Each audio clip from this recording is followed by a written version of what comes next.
Welcome back to the Geek Warning Podcast, everybody. I'm Caley Fretz. I'm distinctly not Dave Rome. Dave Rome is on holiday, on vacation this week, having a grand old time. He asked us not to say where he is, so we'll keep that as a top secret Is thing. saying he's on vacation? He is on vacation. That is kind of where he is. Maybe he didn't want that said.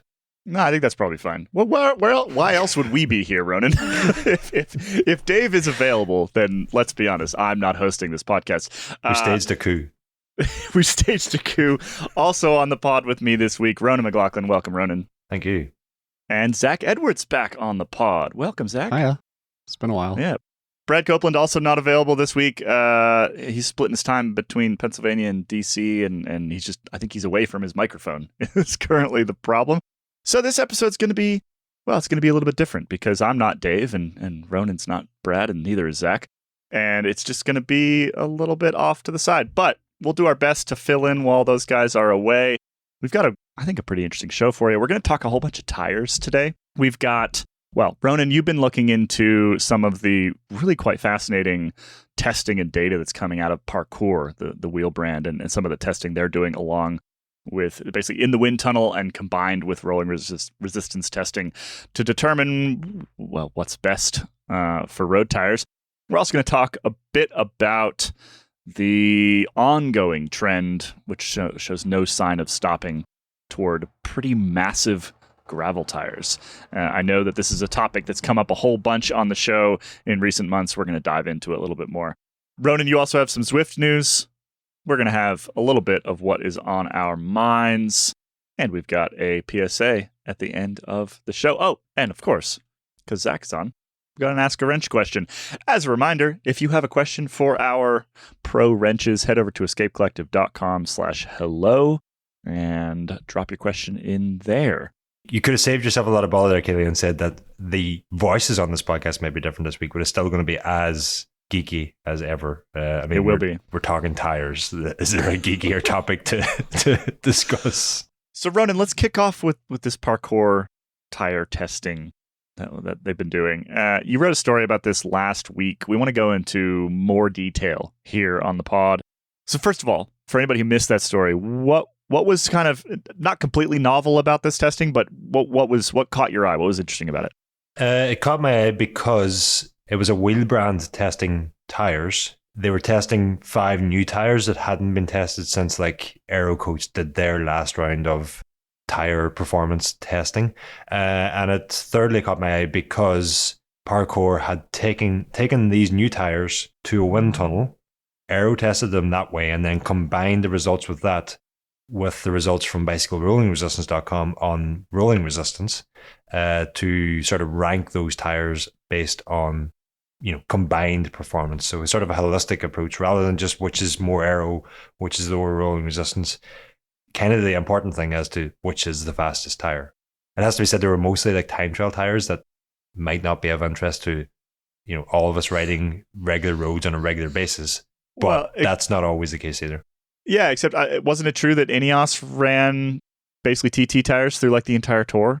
So that's sort of it's the Continental GP 5000 TT TR that you're referencing there, and that tire followed the STR. The STR was the tire that all the World Tour teams were using for road racing. The TT TR came out and was a time trial tire initially, and then teams started road racing on it. And from what we understand, Ineos seemingly did the entire Tour de France last year without a single puncture on the time trial tire, which at that point you're kind of if it's lighter, faster rolling and the same aero, why, and still good in terms of puncture resistance, why wouldn't you choose it? And so a lot of the Continental supplied teams now race with the road race with the time trial tire, if that makes sense. Let's return to the Parcours data. So what was sort of the big takeaways? What were the big themes? Was there any massive winner out of this?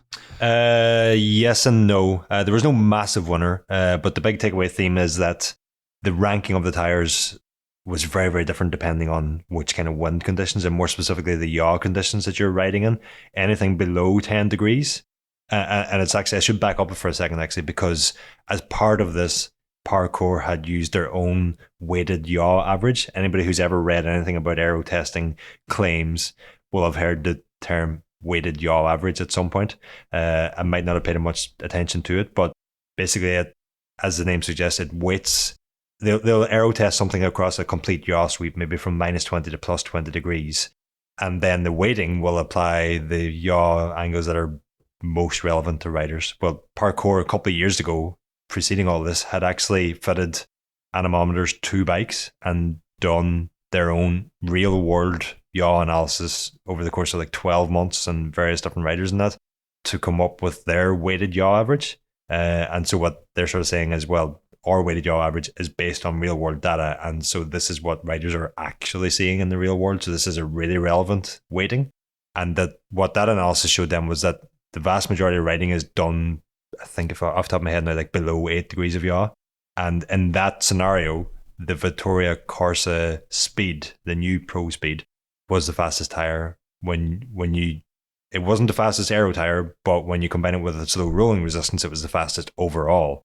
But if you go above 10 degrees, it's like it was a huge swing to the point that while most of the tires were like very, very close together in terms of aero performance, Continental's new Aero 111 tire was like 20 watts faster at like 20 watts, which is massive. At the sort of outer extremes of the wind or the yaw conditions that you might typically see, the question then is, well, is that of any use if it's only fast at those extreme conditions? Right. I mean, like how frequent are I mean, even not even just regular people, but how frequent is anybody running into 10-degree plus yaw situations? I mean, you could argue that the time trialists who are going to be using these tires most often, and I'll quickly run through them. There's the Corsa Pro Speed already mentioned, GP 5000 TT already mentioned, Continental Aero 111, the Pirelli P0 Race TL or RS, which is not a time trial tire at all. It's more of an all-rounder, but Parcours included it because one, it was new, and secondly, it's currently like Pirelli's performance offering, so it's sort of out of place in this testing, but also sort of not, if that makes sense. And finally, the Schwalbe Pro 1 Aero. And you could argue that the riders using those 4 time trial tires in time trial conditions are not going to see anything above +10. But again, that comes back to what we're talking about, riders using these time trial tires in road conditions. And I had asked just before writing this article, I was recording an episode of the Performance Process podcast with Dan Bigham. So I asked him, he also brought up tires in that podcast. I asked him, how often are riders going to see these conditions where the 111 is fast? He was saying like pretty regularly in his opinion, especially in the likes of Spring Classics or Echelon racing, which you quite often get in the Spring Classics and from time to time would see in Grand Tours and that. And the point being, like, while you might not see them all that often, when you do see them, the 111 is both 20 watts faster than some of these tires in those conditions, but also easier to handle. And you can't really measure how much faster you would be in a line out in an Echelon if your bike is just easier to handle in those conditions. And so yeah, it was fascinating to sort of look at which tires you might choose and when. Yeah, I actually installed one of the 111 tires yesterday on a TT like 90-ish mil front wheel. And like obviously it's a fast tire, but it was also because it's going to be more stable in crosswinds, where like a deep wheel like that, if you get windy, you're going to get blown around. So this is going to help that as well. The one thing with that tire that I don't quite understand is that they didn't use the TT casing, so the rolling resistance isn't as low as the TT tire. So it feels like if they would have made that tire with the TT casing, then there would be no other option. Like you would always just run that. But right now you kind of have to decide. I kind of wonder if they're leaving space for another option. Right. A 111. The STR came out, and then they released the TTTR after that, and the TTTR was faster. I mean, if you just looked at the two with no branding, it would be very difficult to tell them apart. And I kind of wonder if this is like the STR 111, and if in future we're going to see the TTTR 111. Right. Yeah, because this tire does look like it would be a good one to use. Like, it's thick enough you could use it in classics. But the only thing with that, it also doesn't look particularly grippy if it's raining and classic-y weather. But I've not ridden one, so. I have ridden one, and while I've only ridden it once, that one time I rode it was 333 kilometers. So it was a pretty extensive ride. Caley and I have actually recorded a separate podcast about this a couple of weeks ago, before all this tire data came out from Parcours. And that the route for that ride was along the west coast of Ireland, so like hugging the Atlantic coastline, and there was like 30 plus kilometer per hour winds forecast. And so knowing the data that Continental had released for that tire, and knowing that if it was going to perform anywhere, it was at higher yaw conditions, and I was likely to see higher yaw conditions riding along a coastline with strong winds, I chose it for that. And while it was mostly dry, there were like wet patches throughout that ride, and like I think the best thing I can say about that tire from that ride is that I kind of forgot that I had it on for most of the ride, and it just felt like a GP 5000. And while I can't say the bike was particularly stable, I was on a time trial bike with a 80mm rim and a tri-spoke, but it was rideable in those conditions, which I'm not sure it would have been otherwise. Well, I didn't A/B test it, but I rode a setup that I maybe shouldn't have in windy conditions, and I survived, is probably the best thing I can say. Optimizing for like a key moment in a race, I think is quite interesting, and it seems to be the sort of prevailing opinion among people doing this kind of performance optimization, right? Like this idea that, you know, maybe you're better off with a shallower wheel, even if you would have saved energy all day, just because in the 10 minutes where you're most likely to get dropped, that's where it's going to be helpful to you. Essentially the same concept with these tires, right? Maybe another tire has lower rolling resistance most of the day. Maybe it's, you know, similar in drag for most of the day when the yaw angles are less than 10 degrees. But then when you hit that crosswind moment in Ghent Wevelgem where Geraint Thomas is getting blown off into a ditch, that's when you really want this. And if it is actually 20 watts, that is absolutely enormous. Follow-up question though, is it possible that, I mean, that feels big enough to be like some kind of outlier, you know? Like, is it possible that is a combination just with these rims or something that, you know, most people are not going to see that much of a gain?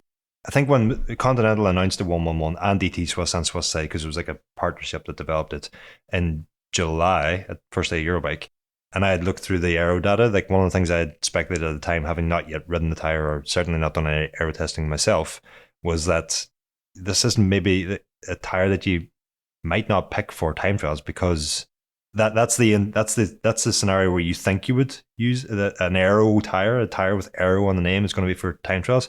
But at those low yaw angles where the time trials mostly happen, or where time trials mostly are, the rolling resistance increase compared to the TT-TR just wouldn't have. There was only like a 1 watt Aero saving, and there was like a 6 watt Aero rolling resistance penalty, so it wouldn't have made sense for time trials. And it was like conspicuous by its absence in the time trials since then at the Tour de France and the Olympics.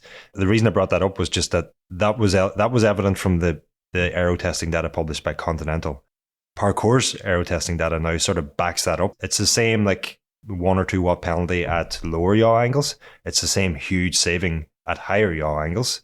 And in both cases, like you can see the drag number associated with the 111 just dropping away further and further down as they go to wider yaw angles.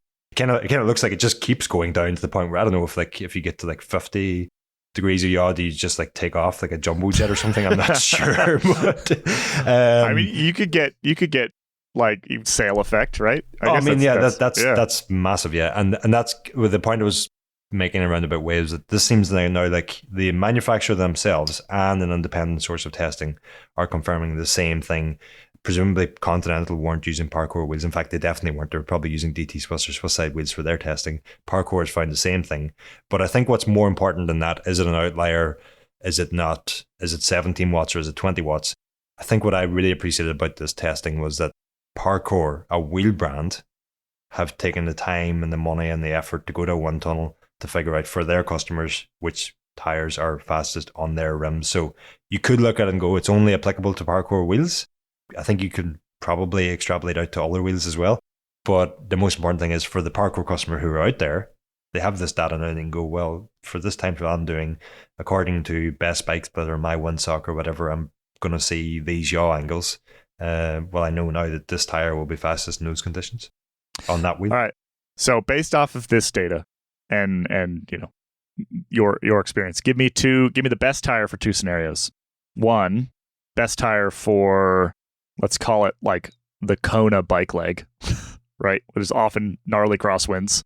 And 2, best tire for, let's say Ghent-Wevelgem, but without the wind. So just like a sort of regular semi-classic. What are you picking out of this pile, and using this information? What are you picking for those two? I think for Kona, that's a pretty easy one. You'd go for a GP 5000 TT on the rear and a 111 on the front. And for Ghent-Wevelgem and that, the part of the equation we don't have here really is puncture resistance and grip and wet grip and those other things that are important when it comes to tires when you're not just going in a straight line inside a wind tunnel. Well, they're not even because you're using your... Anyway, you get you know what I mean. I guess it then comes down to my own subjective personal preferences, and I would then go for, in Ghent-Wevelgem specifically, which is the example you've given, probably the same setup. I've personally ridden the TT TR literally the length of Ireland and was quite nervous that I was going to puncture, and didn't happen either. And then I subsequently heard about Ineos on the Tour, and so that to me would seem like the fastest combination at the rear, and up front. Like if it's spring, it's Ghent-Wevelgem in Belgium. There's going to be, you're not getting the cam day. It just doesn't happen. So I think it's a bad example you've given me. So you're rejecting my premise here. Your example just is impossible. Yeah. All right, that's legit. That's legit. All right, I think one other answer I would give you is just like the combination. Looking at this data, the combination you might choose if you're a time trialist is perhaps the TTTR up front, in low yaw conditions, and the Vittoria Corsa Pro Speed at the rear, where aerodynamics are less important, but the Pro Speed is definitely the lowest rolling resistance. Right. All right, much to consider. I want to stay on the tire topic here, but I want to swing basically as far as possible in the other direction. No, we're not talking downhill tires and dual casing nonsense, but I want to swing way over to gravel world, mountain bike world. The two are kind of overlapping. Every gravel bike is a mountain bike. The two circles of that Venn diagram are just like, yeah, mountain bike light. The Venn diagram circles are slowly merging into a single circle. Anyway, here's the thing that has sort of caught my eye. And this comes from a bunch of different sources. Payson McAlveen has talked about this a whole bunch. A lot of the sort of like Lifetime gravel series people are talking about this. But one of the sort of most vehement about it, most vocal about it, is Dylan Johnson. And I'm just going to read you a quote off an Instagram post that he put up recently. Frame manufacturers are going to have to make a shift. If your, quote, gravel race bike can only fit 42s, then I got news for you.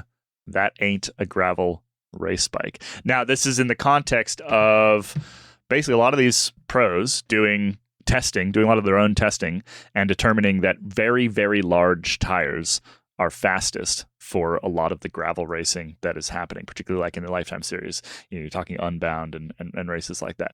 So I want to dive into this a little bit. Again, this is not something that's brand new. This is something we've talked about before. It's something that continues. But the interesting thing to me, I think, is from an industry perspective. Like I'm sitting here, I've got a gravel bike in the garage, and it only fits like a 45. The new Trek only fits a 45.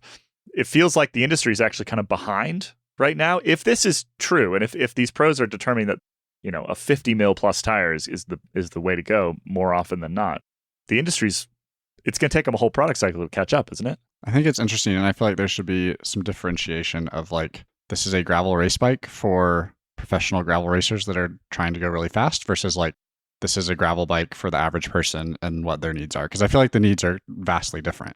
Like, I think gravel racing, like, it's very course dependent, first of all. So I think like some of the chunkier courses, yeah, for sure, like bigger tires are going to be faster. But like, just to use the most recent one, Steamboat, for an example, they changed this course this year, made it rougher. Had it been the course previously, that it was the last, road 5 tires. years or something, like people are using like 35 mil road tires.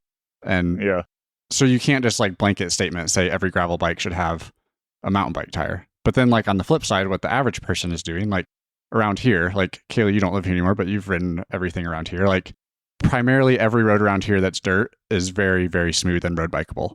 But like you go out for what I would call a road ride, and 95% of people are now on a gravel bike because that's their one bike that they have. So like if 75% of the ride that they're doing is on pavement, does that person need to be on mountain bike tires? Or is that right? And then if you build a gravel bike with that sort of clearance, you are making compromises elsewhere. Yeah, like the handling is going to be off when you put a smaller tire on it. And I think too, for the average person, they're a lot less in tune with their bike and don't experiment with things. And like if you take a big tire like that to get it to ride well, the pressure window where it actually works is very narrow. And like most people are still going to pump it up to 25, 30 PSI and be like, wow, this big tire isn't actually that smooth, but then just keep riding it because they have an hour to ride in their day or whatever. They're not going to go out and experiment and figure out the difference between 19 and 21 PSI.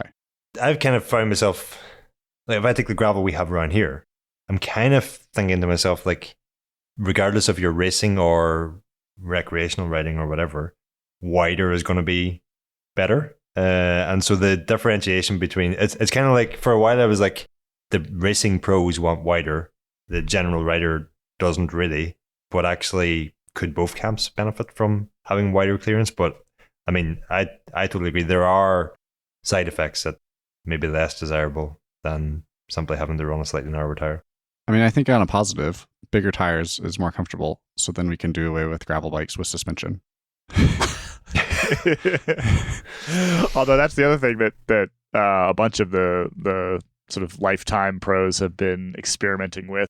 Well, and it goes the other direction too, right? You've got the drop bars getting chucked on cross country mountain bikes, on full suspension mountain bikes. Right, and it's even. like I said, it's so train dependent. Merge.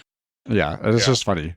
Like for me, if I don't know, like some of the gravel stuff, I don't quite understand the appeal. Like if something's so chunky and washboardy and terrible that you have to ride a mountain bike tire on it, like I would rather just go ride mountain bikes on trail, right? But like that's me, not gravel racing. But so there's like it's very blurred at the moment, which is interesting. We do have Dylan lined up for an episode of Performance Process. We're recording later this month now, September, and so I'm sort of interested to hear, like, he clearly has done his testing and he sees that it's faster, and that's why he's making the decision. He's not riding wider tires to trigger Caley on Instagram. No, I agree with him. Okay, well, I've been a mountain biker for 20-something years. Like the mountain bike crew was just waiting for gravel to catch up. We've been like, we're over here on our 2.4s. We've been on 2.4s for a decade. Like, you know, we've known about this for a very long time. I more think it's funny that it's taking so long for gravel to kind of figure it out. And like Zach says, some of it is just course dependent, where if you've got these I feel like courses are getting rougher. Like a lot, particularly if you're looking at Lifetime and like stuff like the Traco over in Europe, these courses are getting rougher and rougher and kind of more adventurous than I think that they used to be. Obviously, there's always been adventurous gravel races, but just like if you took the whole pile of gravel races together and found the average, it feels like it's rougher than it was 5 years ago. And yeah, the bikes are going to continue to catch up. I mean, at some point you are going to basically have a mountain bike, but there's nothing really wrong with that. We're the one that puts the label on them anyway. What I want to ask Dylan on that podcast is just like how he does that testing, because presumably he does much more than just like rolling resistance and aerodynamics, because those two you could have the fastest tire in a straight line, but my problem in gravel isn't the straight line parts. My problem in gravel is the cornering parts.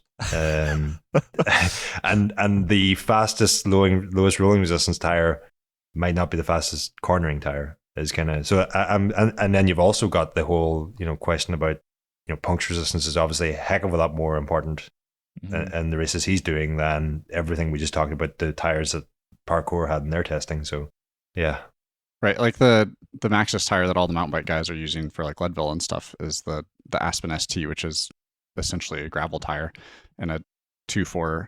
And like people that are very skilled can make that work. But if you took like average person and said, go down this descent with this tire that has basically no knobs, like maybe it rolls faster, but you're going to crash, or you're going to go so slow around the corners. Literally no knobs. Yeah, literally no doubt. There's a bunch of the Devo kids that I coach that just won these from Maxxis over the weekend at the Derby, and they all put them on their bikes this week to go do the dealer ride, and like just super stoked. But also, there's I think they mostly won one of them, so they put them on a back, right? And I was watching these guys, like the back end of this bike is just slides all over the place, right? So like it's the same thing again. Like what works for pro bike racing is different from the average person. It'll be interesting because the next lifetime event is Schwammergon, which is done on mountain bikes traditionally, and is a mountain bike race kind of in name and what it is, but it's not really a mountain. Like it's mostly on the Berkey ski course. So basically, it's like these wide grass paths with like a little bit of single track down the middle. And traditionally, the lifetime people all put like 2.0 or 2.2 mountain bike tires on their bike. So it'll be interesting if they still do that, or if they follow what they're doing on the gravel side and run like a 2.4 almost no knob tire for that. I think the aerodynamic angle is the other kind of interesting one here, right? Because we know on the mountain bike side where speeds are going to be lower than they are at a race like Schwammergan. Like I'm talking like World Cup cross country, right? Average speed is going to be a lot lower than it is at Schwammergan. So Aero is a lot less important. Not to say it's not important. I mean, was it Pauline Ferrand-Prévot who won Olympics with like shoe covers on, right? Like Aero shoe covers. It's still important. I'm just saying less important in gravel, where that sort of line shifts from, okay, a 2.4 is generally going to be faster than a 2.0, right? On a rough surface, until you bring Aero into the equation. And I think that's what the pros that'll be what's interesting to watch for something like Schwammergan, where they're going to average like 35k an hour for the whole thing. Ruth won it last year on 2.4 almost slick mountain bike tires. So right there you go. Ruth knows what's up. But and I think too, talking about the Aero stuff, like I know like Dylan has done stuff with Silka and the wind tunnel, and like maybe I didn't catch all of it, but it sounded like the Aero testing that they're doing was all on 0 yaw, not wider angles, which is interesting, like real world, like from what it sounded like what they were doing, and whatever wind tunnel I'm assuming in Indy that they use was almost all 0 yaw stuff. But then you go to like Silverstone and they turn you left, they turn you right, and they do you in the middle, and then they take average kind of all of that, like to get more of a real world thing. And it didn't sound like that's what they were doing. So it'd be interesting, like you put a big mountain bike tire on a gravel bike and stuff and see like real world what that is. Yeah. And then the matchup with rims and things like that, like the industry will probably, if that does turn out to be the way that everything's going, the industry will try to catch up, and we'll end up with a lot more rims like the ones that Zip just launched, right? I can't recall. It's quite a while ago now that Silka and Dylan published that Aero testing data, that the Aero testing they've done gravel, but I'd be surprised given that, as I said, there's Silka and Josh and all involved, if they did only look at 0, like it's kind of, Yeah, I mean, it's been a bit, but that's what I feel like. I remember that standing out to be as seeming weird, which could just be like the limitations of the wind tunnel that they're using, but who knows? And I could have just like misinterpreted it wrong. I was talking to a manufacturer this morning, and they were like telling me how like it's not just as easy as even a bike that they have planned out. They want to release it in such and such a date, and that's been delayed because of how long it like takes to even open tools and molds and that, and as such they're like releasing on a size by size basis to get them out there. That's kind of where the industry is at the moment with all the supply chain issues that we've had going on in the last couple of years. It's not something we tend to think about, but brands can't turn this around overnight. They can't just add in more clearance, and so it's going to be a longer process. I mean, from an industry standpoint too, it has to be frustrating, right? Like, let's say your ex company, whatever, like Trek, you just came out with a new bike, and now everyone wants mountain bike tires. So you're like scrambling to design a new bike. By the time you like design it and it goes into production and gets out, like who's to say that whatever the next trend that people jump on hasn't happened already, and then that bike is already out of date, or at that point like nobody wants big tires, or nobody wants like it's just has to be frustrating as a bike company. As I was going to say, if you are in the bike industry and you are a designer and you're listening to this podcast, perhaps don't jump to make a bike with wider tire clearance.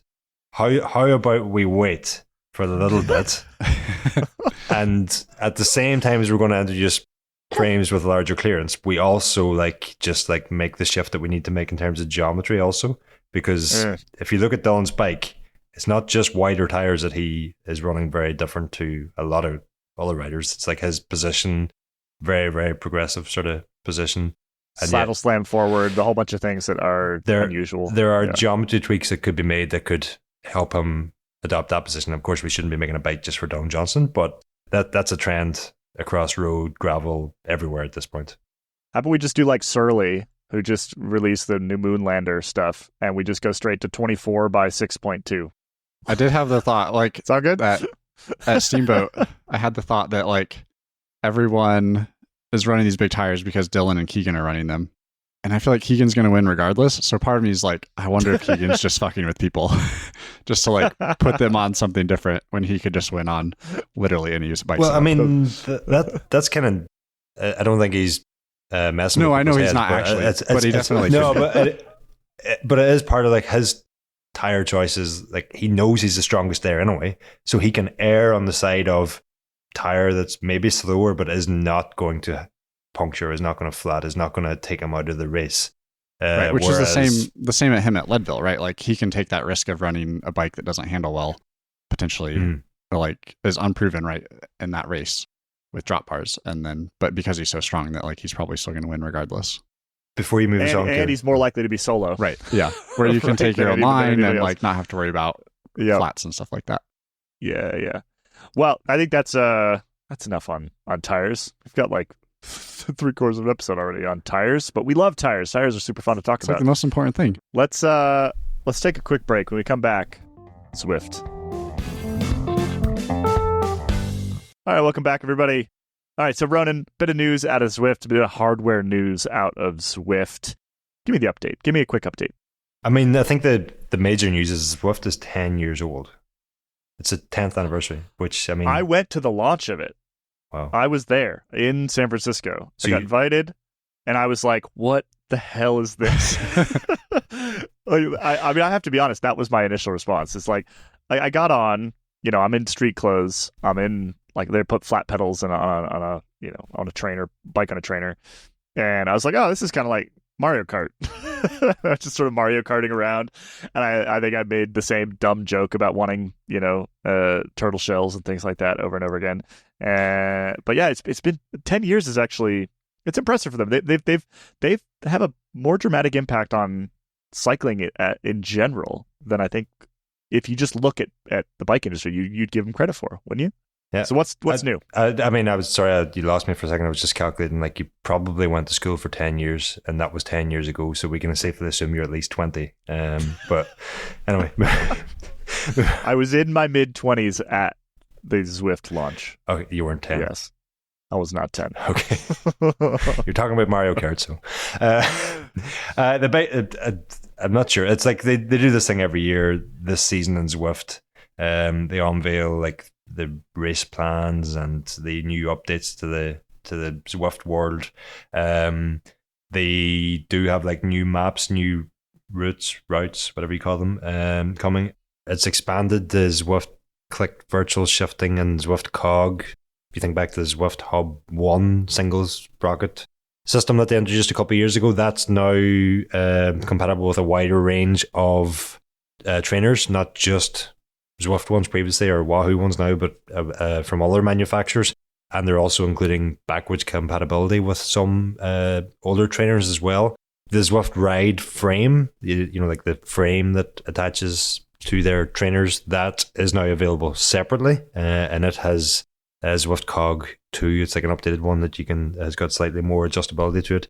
And finally, I think the update that most people will notice if they are not getting either a new trainer or a new frame is that Zwift have changed their heads-up display. It's been the same for a while. They've updated that. It looks different, but you can also, there's new metrics that you include. Watts per kilo, average watts. I think normalized power is coming, if I remember correctly from the presentation.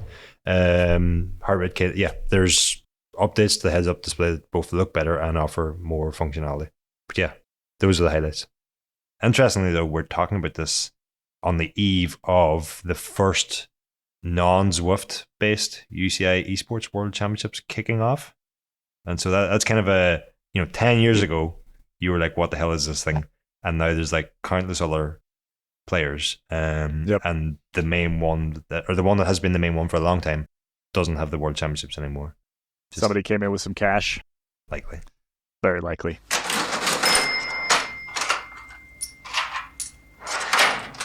That was it, My Whoosh, right? My Whoosh, yeah. Which is UAE based. There are other platforms like Ruby and that who are doing some cool stuff. Full Gas, like taking actual outdoor rides and bringing them indoors. Covered that over Eurobike. But like the Zwift news, if you actually want more details on what exactly they have announced, I will have it in the Performance Process newsletter on the site. tomorrow. So let's head over to the On Our Minds segment. Ronan, something's on your mind. What's on your mind? I think bikes should come without saddles. That sounds painful.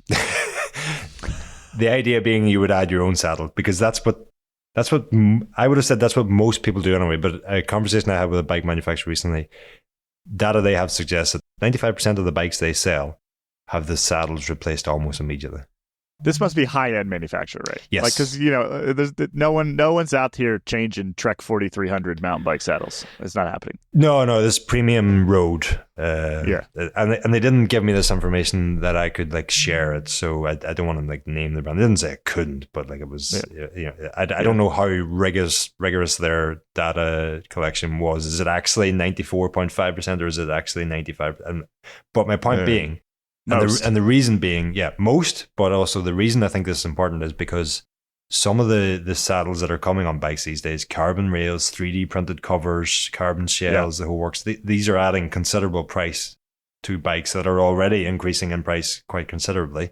And if most people are changing them to something they prefer anyway, we already buy our bikes without pedals.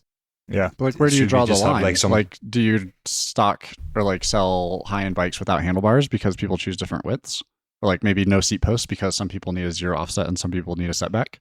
Like where do you draw the line?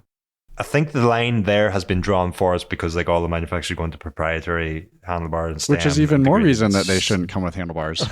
But I feel like there needs to be some sort of line drawn, like this bike costs more than X thousands of dollars and it comes as a frame or like a frame and a box of parts, and then you get to select what size things go on it. And I also feel like there are a lot of shops that just want to like churn the bikes out, like whatever.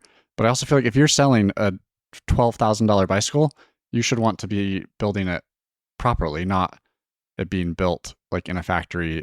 Like they do an okay job, but it's still not what it should be for that level of bike. So, but that's me being a mechanic, right? Like I think that like say S-Works, for example, like those should just come not built and you should be able to select what size fitting things you need to go for it.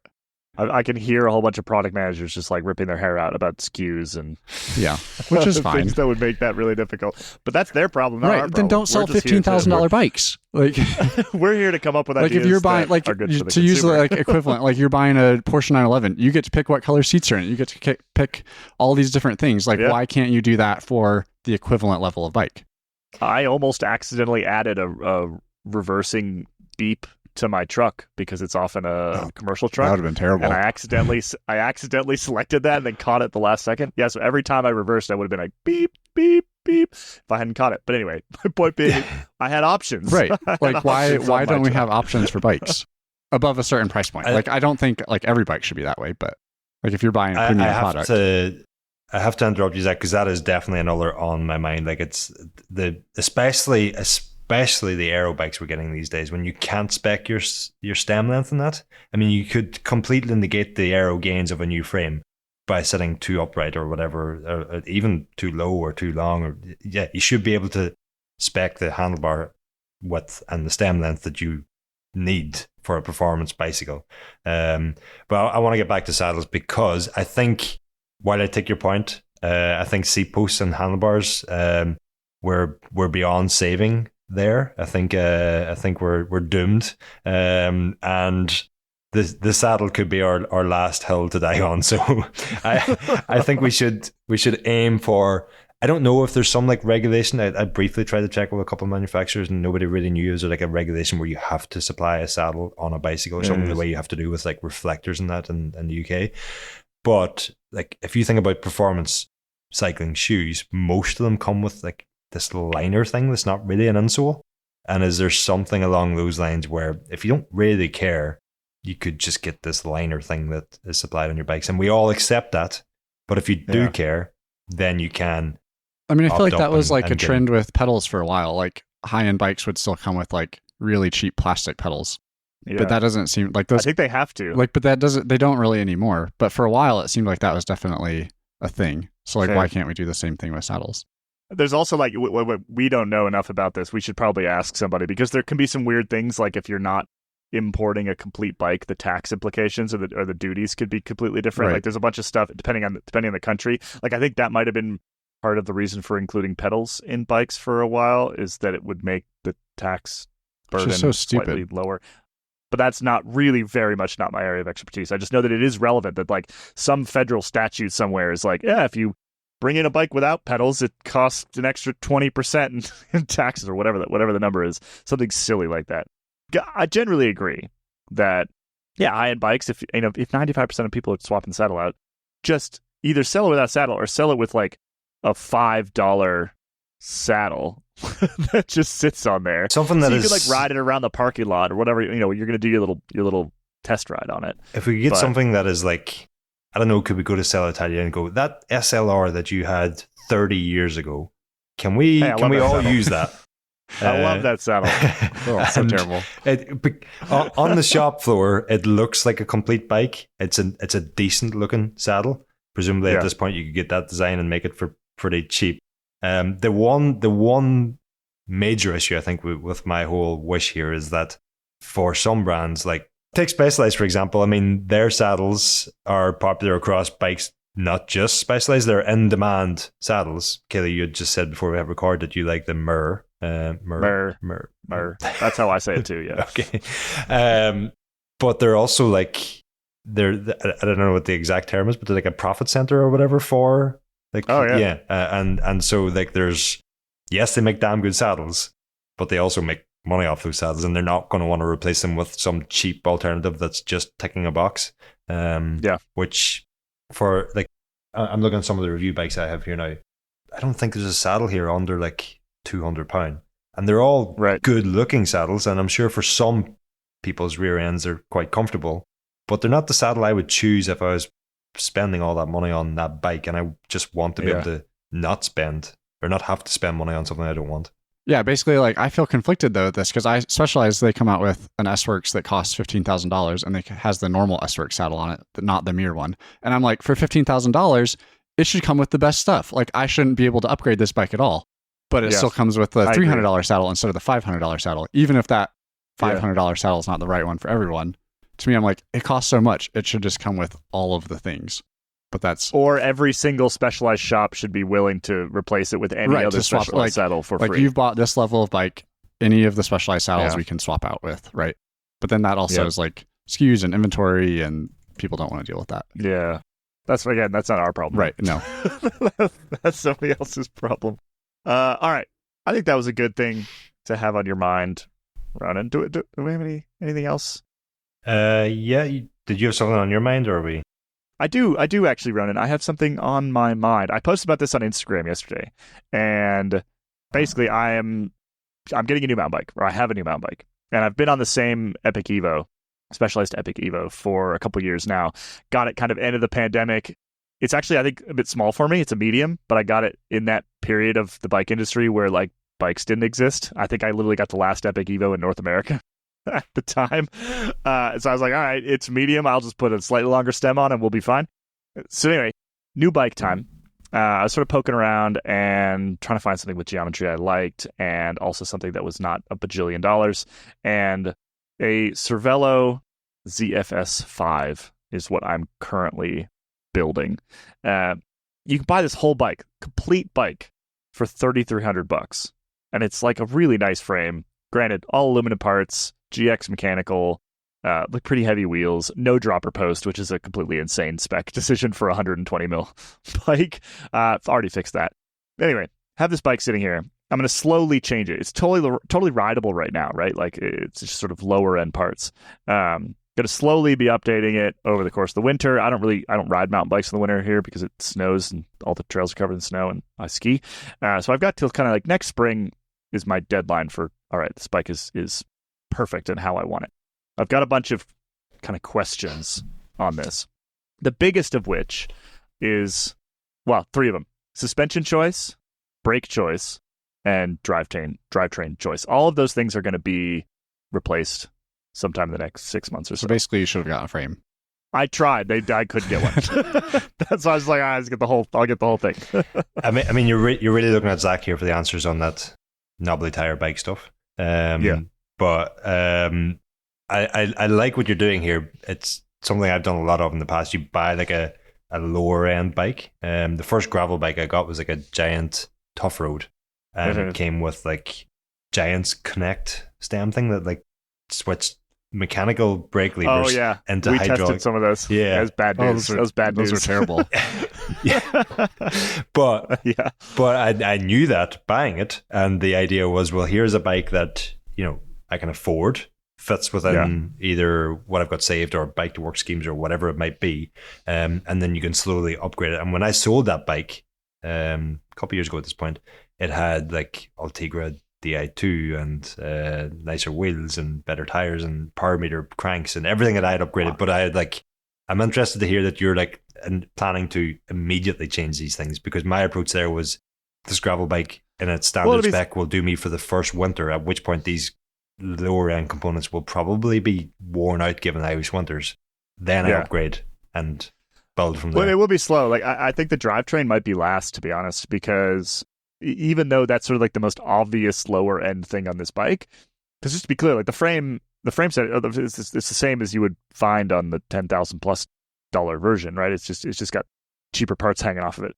And GX Mechanical is great. Like I rode this bike yesterday. It's not like I'm not riding it till I'm done adjusting things. I rode it yesterday, basically stock, with the exception of tire swap, and got a dropper post on it, and it's great. Like, you hit the button and it gives you a new gear. Like, what else can I really ask for from a drivetrain?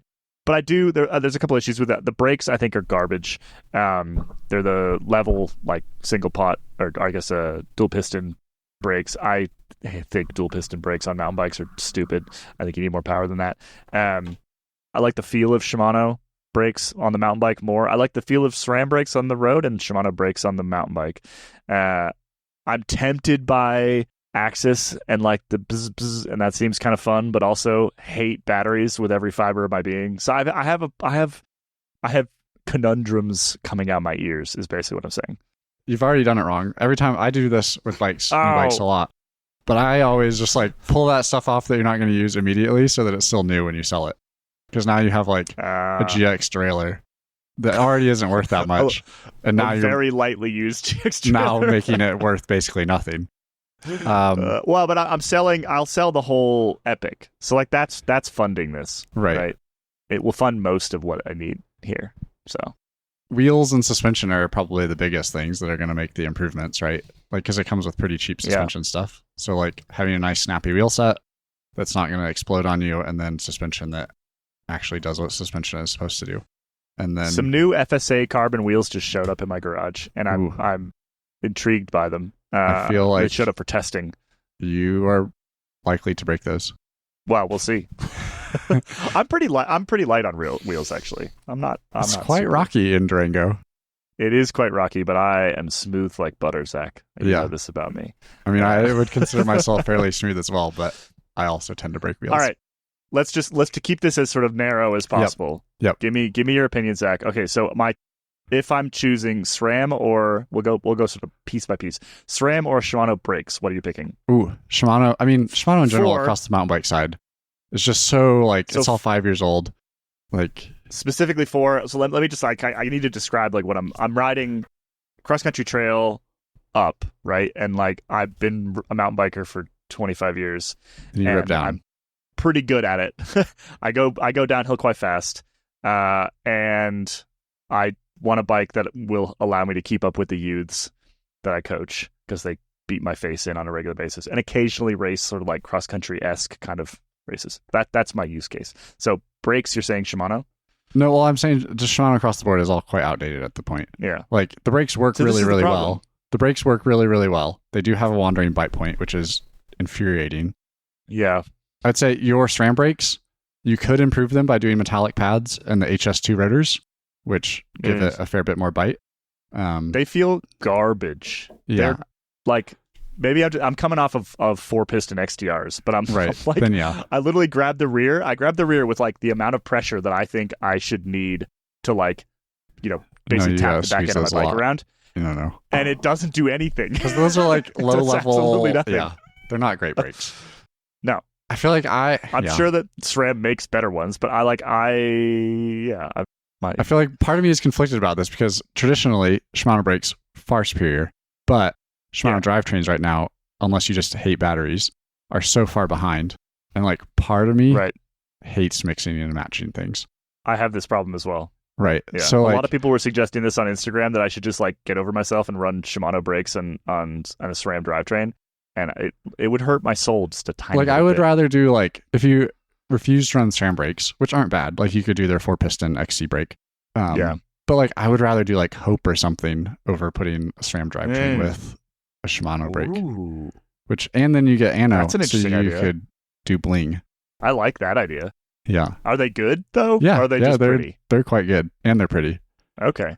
I haven't ridden a Hope No. hydraulic brake in a very, very long time. No, they're quite good. I've got Maguras on the bucket bike, and those are sweet on the bucket bike. Yeah. But slightly different use case. All right, so drivetrain, Axis, or like the I would latest do XCR I would do the new mechanical. transmission stuff for sure. Like I was worried you'd say I mean, that. the Shimano works fine, but like if you want your bike to have any sort of resale value, what are we looking at here, Ronan? What are these brakes? Oh, those are on fire. I've seen this video. Rona just showed his phone to us, and it's a dude. Some of you might have seen this video on Instagram. It's a dude with his toes like underneath the rear bumper of a car, and he's on the front brake to do a nose manual. But to do so, because he's going 40 miles an hour behind a car, the rotor is literally like sparking and on fire. Anyway, not those brakes. All right, so maybe some Hopes, and then you're saying transmission. I would do drivetrain. transmission, and then it's like what level Suspension. of stuff do you want, right? Like with the transmission, it's like I mean, I'm a fancy boy. I think we're gonna go pretty high end. yeah. Then get the XX or XXSL. I would do the one thing Yeah. I would say: don't do the new pod shifter. It's not good. Okay, But the like older rocker one is far superior ergonomics. I like that one. Yeah, suspension, rear shock, quite basic. But I'm gonna leave it for a while until I decide what I feel about it. I'm more interested in the fork. It's got that SID Select on it, which I have never gotten on with. I've tested a bunch of bikes with this fork, and I've had this fork in a bunch of different bikes for various reasons, and it is the impossible to set up fork for me. Like I cannot get any sort of small bump compliance out of this fork without just blowing through the travel immediately every time I hit something. I hate it. So that's coming off. I imagine that the nicer SIDs don't have that problem, but I haven't ridden one in a couple Yeah, years. the nicer SIDs with their latest charger or whatever it's called, damper, is like legit really good. But it's another one of these things where you got to match your stuff, right? You can't have like a RockShox fork and a Fox rear shock, and the RockShox rear shock might just seem explode. like they tend to explode. Like it's a much smaller diameter air can and everything, so it's a lot less oil volume. Yeah. So it's going to need serviced more often. So Okay. I will keep that I in would mind. probably lean And fork. towards Fox. So I'm leaning towards the 34 Stepcast 120 That's the one. in orange because the frame is black and that'll look cool. Orange does look good. But otherwise, like if you Looks don't good. really, just get the all black one because gold stanchions look cool, but it's not actually a performance benefit. Ronan, as a stand-in for all of our road riding listeners, is currently enthralled by this conversation. So I think I'm going to cut it off right there. Yep. I was the reason I found that video was because I was going on to search for you on Instagram to look at this bike. Now I've done that. It's black. Yeah. It's if you couldn't see it at Centrevella, you would think it was a blur. Yep, because it is. Without the Santa Cruz markup, though, I love that idea. Anyway, okay, a good place to start. I will keep the public updated on progress here, and I may try some things too. Right, like we are in the privileged position in the bike industry of being able to occasionally test stuff. I do like owning and buying my bikes. I think that's very important, which a lot of bike media folks. There's so many test bikes floating around, not always necessary. But I like owning my bikes. I will purchase things eventually, but a little bit of testing first. Never hurt anybody. We have an Ask a Wrench, and then we're out of here. We have one Ask a Wrench question, and then we are out of here. Zach, we pulled you all the way in, mostly for this. So we should definitely get to it. So this question is from David in Tucson. Let's listen. My name is David Walker from Tucson, Arizona, and I have a question related to chain waxing. And my question is, how do you know when it's time to change the chain when the wax is worn out, other than by the chain getting super noisy or something like that? I ask that because most of the things I've seen are related to number of miles or something like that. And I ride a mix of road, single track, and gravel on my gravel bike. So the mileage varies depending on the terrain. And I'm just kind of wondering, how do you tell when the wax job has worn out enough that it's time to swap chains? Thanks a lot. Bye. So I think this is actually two questions from David. I think that the first question is, how do you tell when wax is well, when you need to rewax a chain, basically. And the second is, how do you tell when your chain is actually worn out? Something that I think Dave has covered in a couple different places, but let's go over it again. Zach, first, what do you look for? Okay, not that the wax is gone, but like I need to wax again because the next ride I'm going to be squeaky halfway through. I mean, yeah, there's not like a set mileage after X amount of miles you need to rewax your chain. Like, right, there's too many variables in that, whether you're dry or wet or off-road, on-road, blah, blah, blah. Like, way too many variables. So, I mean, it's kind of just once it starts to get a little noisy, like you can kind of hear the rollers rattle around a little bit, and just in general, more chain noise than you want. Yeah, I would say, like, wax is great, but the one thing for me, it doesn't stay quiet as long as I want it to, no matter what I do. Yes. So for me, it's usually like every couple rides, I'll just wax it. And I guess by me saying rewax it, I use the drip stuff. Taking it off to put it in a crock pot every time your chain needs waxing every couple days is just absurd to me.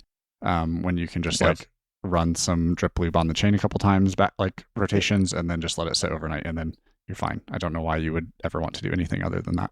Ronan? Wasn't it just last week's episode or the week before where Dave had said that quite often he's like out in a ride and he'll hear somebody's chain and it sounds like they should have waxed their chain like a day earlier.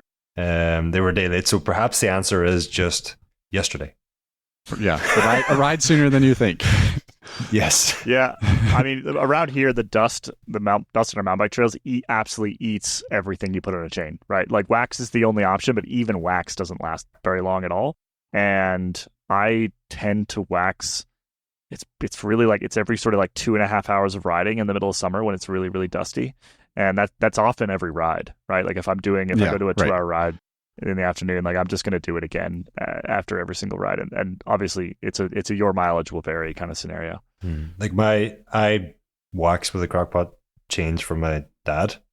And my advice to him is like, you can drip lube onto this or you can drip wax onto this. That's fine. And top it up when you come home from each ride so that it's dry for the next day or whatever. But if you get stuck in the rain or if you're out in the wet, you need to bring it back to me then, because at that point I'll have to like redo the whole crockpot approach. Right. Yeah, I think the crockpot's great for like initial new chain waxing. But that could be overkill, but I know if I don't do that, he'll like add oil to it and it's much worse. Yeah. Well, the second part of that question, I believe, is basically like how do you just do overall chain life, right? And this is essentially a chain checker question. And it's actually somewhat more complicated answer because single chain checker does not check all chains, but you're basically checking for stretch, right? And you can't put a mileage on it for exactly the reasons that David said, which is that, mountain bike miles are not the same as road miles. It's a big difference. I think you could kind of put in hours on it almost. Yeah. Any other tips there, Zach? I mean, just measuring. I know like some of the people that wax like to swap chains, like rotate them. And I don't really know when the like intervals that you would do that are. Probably every time it needs waxing or something. If you're doing that, you're probably also crock potting it every time it needs waxing.